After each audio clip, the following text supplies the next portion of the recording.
Chicken செய்ய போகிறோம். அதுக்கு தேவையான பொருட்கள் வந்து இதில் நான் எடுத்து போட்டு வச்சுருக்கேன்.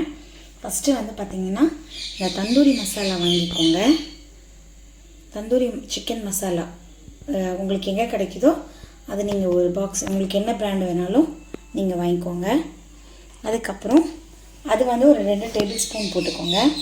மிளகாத்தூள் 1 டேபிள் ஸ்பூன் போட்டுக்கோங்க. மிளகுத்தூள் 1 டேபிள் ஸ்பூன் போட்டுக்கோங்க. மல்லித்தூள் 1/2 டீஸ்பூன் போட்டுக்கோங்க. மஞ்சத்தூள் 1/4 டீஸ்பூன் போட்டுக்கோங்க. உப்பு தேவையான அளவு போட்டுக்கோங்க. இஞ்சி பூண்டு பேஸ்ட்டு போட்டுக்கோங்க. இப்போ நான் இங்கே வந்து சிக்கன் எடுத்து வச்சுருக்கேன். இதை ஃபஸ்ட்டு நம்ம என்ன பண்ண போகிறோன்னா லெமனை வந்து உள்ளே போட்டு நம்ம மேரினேட் பண்ண போகிறோம். ஃபஸ்ட்டு லெமனை வந்து நல்லா கழுவி சுத்தம் பண்ணி கீரல் போட்டு எடுத்து வச்சுக்கோங்க. இதில் வந்து லெமனை வந்து ஒரு அரை லெமனை வந்து நம்ம வந்து ஃபுல்லாக என்ன பண்ண போகிறோன்னா இதில் வந்து ஸ்ப்ரெட் பண்ண போகிறோம். இப்போது இந்த மசாலாவை தண்ணி ஊற்றி பிசையாமல் தேங்காய் எண்ணெய் இருக்கு இல்லைங்களா, தேங்காய் எண்ணெயை இதில் மிக்ஸ் பண்ணிக்கோங்க. தேங்காய் எண்ணெயை போட்டு கொஞ்சம் நல்லா பிசைஞ்சு விட்டுக்கோங்க. ஏன்னா அப்போ இந்த மசாலா ஃபுல்லாக இந்த சிக்கனில் வந்து உங்களுக்கு நல்லா பிடிக்கும். நல்லா மிக்ஸ் பண்ணிக்கோங்க. தேங்காய் எண்ணெய் போட்டு மிக்ஸ் பண்ணதுக்கப்புறம் இப்போ நீங்கள் கொஞ்சமாக தண்ணி வந்து ஆட் பண்ணிக்கலாம்.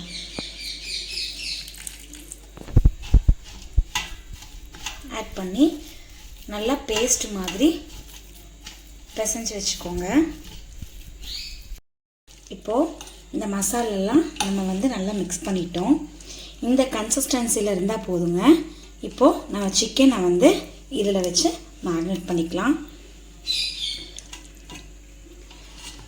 இப்போது இந்த சிக்கனை ஃபுல்லாக இதில் நம்ம வந்து அப்ளை பண்ணிக்கலாங்க. ஃபுல்லாக உள்ள எல்லாமே நீங்கள் வந்து அப்ளை பண்ணிக்கோங்க. இப்போது நம்ம சிக்கனை மசாலெல்லாம் போட்டு நம்ம வந்து மேரினேட் பண்ணி வச்சுருக்கோம். இது நைட்டு ஃபுல்லாக வந்து இந்த சிக்கன் வந்து ஊறட்டும். ஏன் அப்படின்னா உப்பு காரம் எல்லாம் அப்போ தான் வந்து நல்லா வந்து பிடிக்கும். நாளைக்கு நம்ம இதை செஞ்சு பார்த்துட்டு எப்படி வந்திருக்குன்னு பார்க்கலாம். உங்களுக்கு ஓவன் இல்லை அப்படின்னா நீங்கள் வந்து நம்ம ஒரு வடைச்சட்டியில் வச்சு அதுக்கப்புறம் ஒரு மூடி போட்டு நம்ம வந்து ஃப்ரை பண்ணி எடுக்கலாம். ஓவன் இருந்துச்சு அப்படின்னா 180 டிகிரியில் வந்து நீங்கள் 45 மினிட்ஸ் வந்து ஓவனில் வைக்கணும். வச்சு எடுத்தால் நம்மளுடைய கிரில் வந்து ரெடி ஆயிரும். நாளைக்கு எப்படி வருதுன்னு சொல்லிட்டு நம்ம பார்க்கலாம். Many unbearable hours later. நம்ம ஓவர் நைட் ஊற வச்சு இப்போ நம்ம வந்து ஓவனில் செட் பண்ணிட்டோம். நீங்கள் ஓவனில் தான் வைக்கணுன்ட்டுலாம் கிடையாது. வடைச்சட்டி இருந்துச்சுன்னா அதுலேயும் வச்சு ஒரு 45 மினிட்ஸ் வரைக்கும் நீங்கள் திருப்பி போட்டு ஃப்ரை பண்ணி எடுக்கலாம். இப்போ நம்ம வந்து ஓவனில் வச்சுருக்கோம். டைமை வந்து நம்ம செட் பண்ணிக்கலாம். இப்போது டைமை வந்து பார்த்திங்கன்னா 45க்கு நான் வைக்கிறேன். 45 மினிட்ஸ் போதும். அதே மாதிரி டெம்பரேச்சர் வந்து பார்த்திங்கன்னா 180 to 190 அந்த டெம்பரேச்சரில் நம்ம வச்சா போதும். இது நம்ம ஒரு 45 மினிட்ஸ் கழிச்சிட்டு நம்ம பார்க்கலாங்க. வெயிட் பண்ணுங்கள். இதில் வந்து இப்போ நம்ம வெண்ணெய் போட்டிருக்கோம். 2 டேபிள் ஸ்பூன் வந்து பார்த்திங்கன்னா லெமன் ஜூஸ் ஊற்றிருக்கோம். பெப்பர் கொஞ்சம் போட்டிருக்கோம். 1/4 டீஸ்பூன் வந்து பெப்பர் போட்டிருக்கோம்.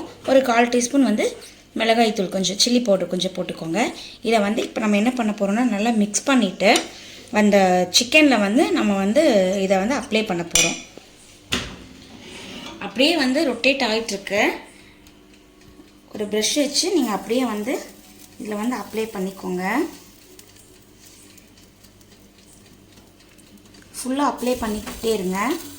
அப்ளை பண்ணிவிட்டு அப்படியே க்ளோஸ் பண்ணி வச்சுருங்க. டைம் முடிஞ்சதும் நம்ம எடுத்து சர்வ் பண்ணிக்கலாம். இப்போது 45 மினிட்ஸ்க்கு அப்புறம் நம்மளோட கிரில் வந்து ரெடி ஆயிடுச்சு.